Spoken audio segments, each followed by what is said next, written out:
Aliens. Guys, aliens have always intrigued me. Or the concept of life being on other planets has absolutely always intrigued me, to the point where I basically just obsess over anything sci-fi oriented. Always, right?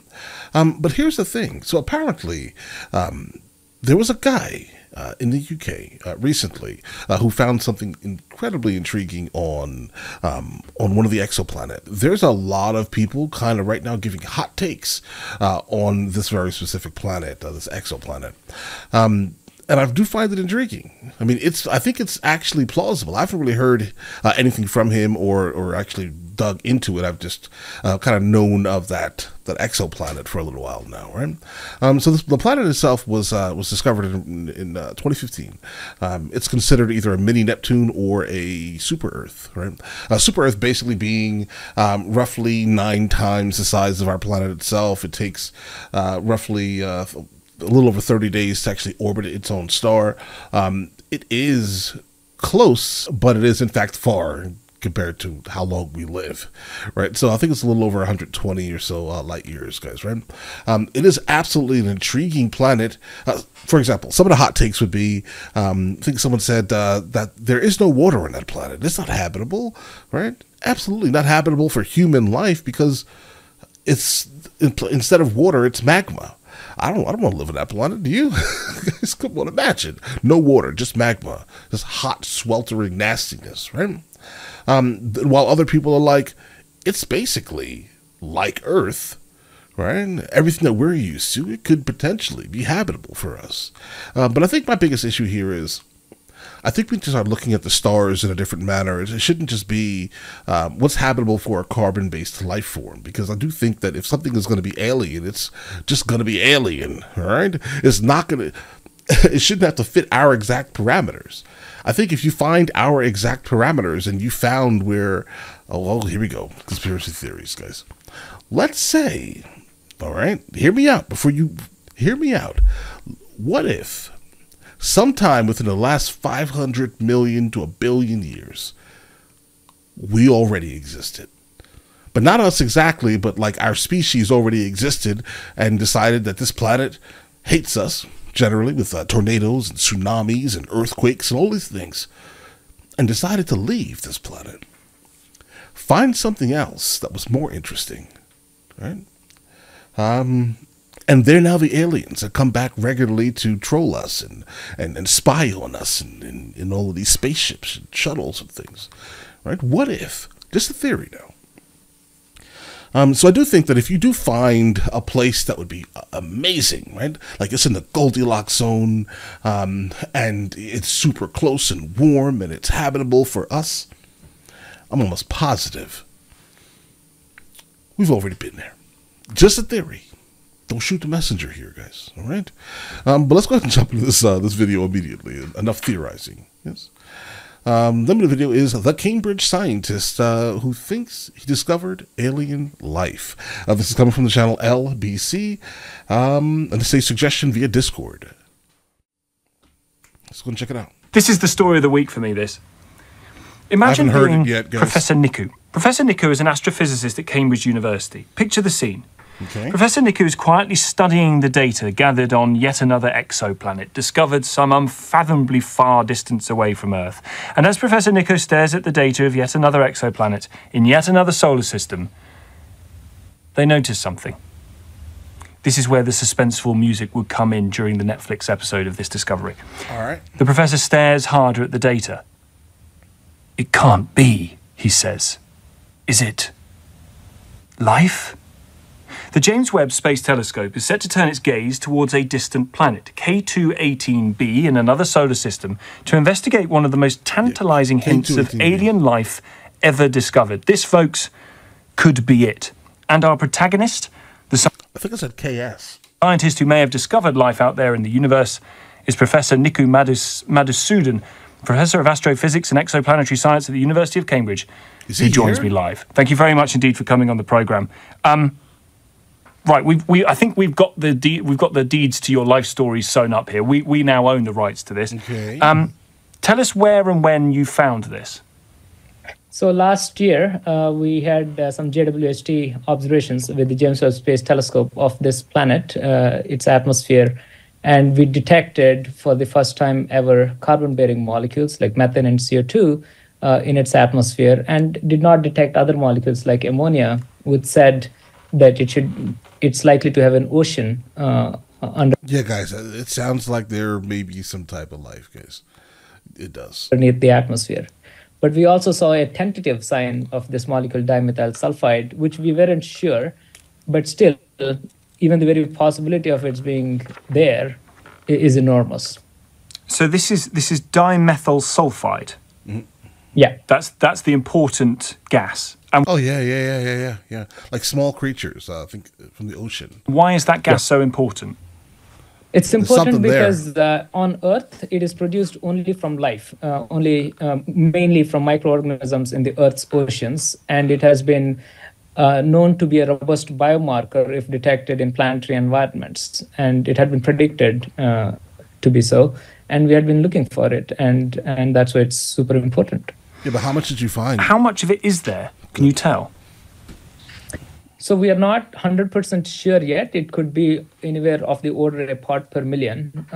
Okay. So Is that a lot? But it's a lot for that particular gas. On Earth, it would be like significantly lower than that. Right, because we are significantly smaller than it. Oh, really? So we actually have lower amounts of dimethyl sulfide on Earth than could be present on this particular planet. Wow. Absolutely, yeah. Wow. And what I love is your description, as I've read it, Professor, in one of the newspapers today, of when you found this, when you realised that this gas might be present there. So talk us through that. No, it's a profound activity, this search for biomarkers elsewhere, because the ramifications to society are enormous. So even if we detect the molecule, we have to be really, really sure that it's there, and we have to be really sure it's from life on another planet. There are many false positives that can happen. But the prospect of that being there has enormous ramifications, because the search for life elsewhere has been one of the longest standing quest of our species, of humankind. So if this is when it's going to come true finally, that's a momentous occasion, and we don't take it lightly. So I read that you couldn't sleep for a week. Is that right? Yeah, that is correct. So for a week, because it hits you hard when you see the possibility of such a big discovery. It for a scientist, it's quite enormous. Right. This planet is quite big as well, isn't it? Is it 2.5 times the size of Earth, something like that? That's correct. Yes. Yeah. And you think that because this gas exists, the presence of water is there, oceans are there, and therefore the life that would be giving off this gas will be residing somewhere on some faraway planet's ocean floor? Yeah, the evidence for the oceans comes from other gases that we have actually detected robustly, the methane and carbon dioxide, and we did not detect ammonia. That combination tells us that it very likely has an ocean. We need more observations to confirm that, but the ocean narrative is very much possible.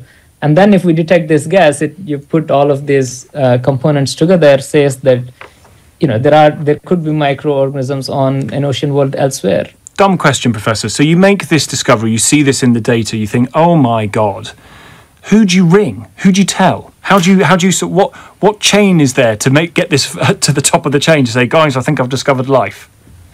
Well, it took me about a week to muster the courage to even... Yeah, right, because you definitely don't want to be that guy. You don't. You don't. Imagine. You don't want to be that guy, ever. He's right. Think that... Take your time, right? Think about it closely before you ruin your career, right?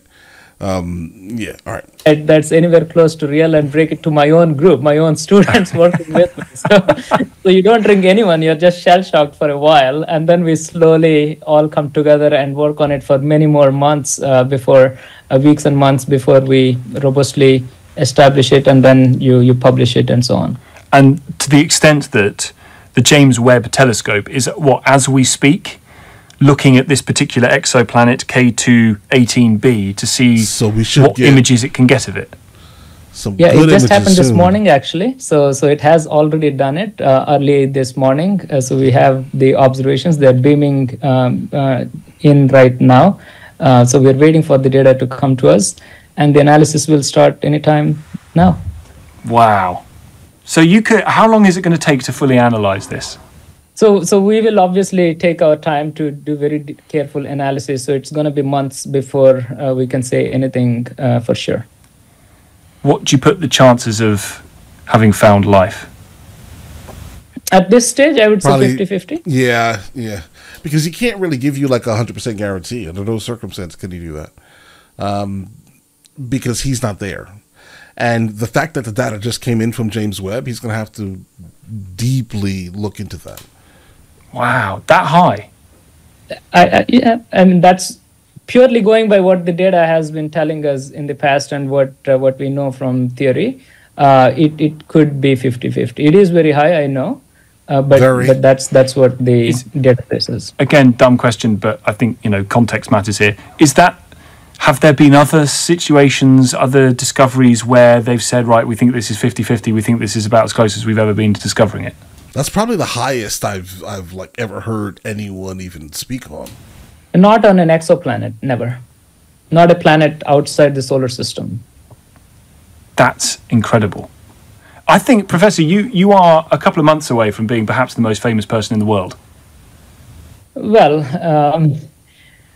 I mean, I would like to find what the truth is, and I will leave it there. Right. And that's my number one duty here. And we'll see how it turns out. Well, listen, as and when you've got the information in, as and when you think you're ready to go, could one of the calls please be to us, just so we can have first dibs on telling the world that you've discovered life out there? So I will say that it won't come so easy, in the sense that we won't get a detection of life with one other observation. It'll probably take us closer to truth, and then that'll set off in motion chain a number of reaction. other studies, theoretical and Yeah. observational. And like all good science, it'll be gradual. It'll not be like an immediate result. Bro, they're going to test this over and over and over again. Multiple people are going to have their hands in this, and it's probably going to take like a decade just to get an answer to this very specific question. But every step that takes us closer to truth is a huge step forward, and that's what I'm looking forward to. So maybe not this observation, an ironclad result, but maybe in a few, maybe, I don't know, maybe in a month, in He was about to say years, but he doesn't want to say 2 that. months, maybe in a year. It could come anytime. Well, you're not going to get much Decade. sleep, I think. I hope it comes sooner rather than later, because you're going to need to get some kip. Because having those sleepless nights for a year is going to be a problem. Yeah, so we are used to these operations at the cutting edge, so I think we'll survive. Thank you. Fantastic to talk to you. Congratulations to you and your team. Absolutely fascinating. Professor Nikku Madhusudan, Professor of Astrophysics and Exoplanetary Science at the University of Cambridge, who is leading this study into this planet K2-18b. It is an exoplanet in orbit around a red dwarf star called K2-18. If you wanted it to be belt and braces, I mean, that is... Come on. Imagine that. Put the radio on one afternoon. You're listening to this bloke whittering on, and the show stops and you go, just going to break the news to you. Do you remember that guy that we spoke to a couple of months back? The Cambridge guy? He's done it.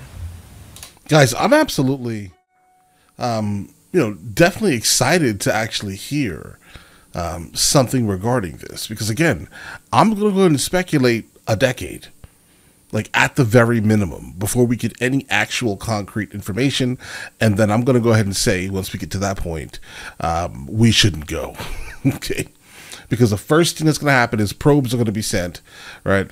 And then that planet will know that we're here. And I'm not sure. And who knows what stage of life that they're in, guys. Right? Because all the signs will just dictate that there's something alive and that's massive on that planet. Right? Who knows how much oxygen is on that planet, if there is any, right? I guess there would be, potentially, maybe, right? Either way, who knows? Because obviously we may be looking at a planet where people are the size of dinosaurs. If they're people, they're probably not people, bro. But either way, listen, you guys all have an absolutely amazing day. Enjoy your day. thoroughly. Guys, before we go, are you guys subscribed to the other channels? Logical Movie Reviews with Mr. L. Boyd, along with Mr. L. Boyd Music. Both are found in the description. Check it out.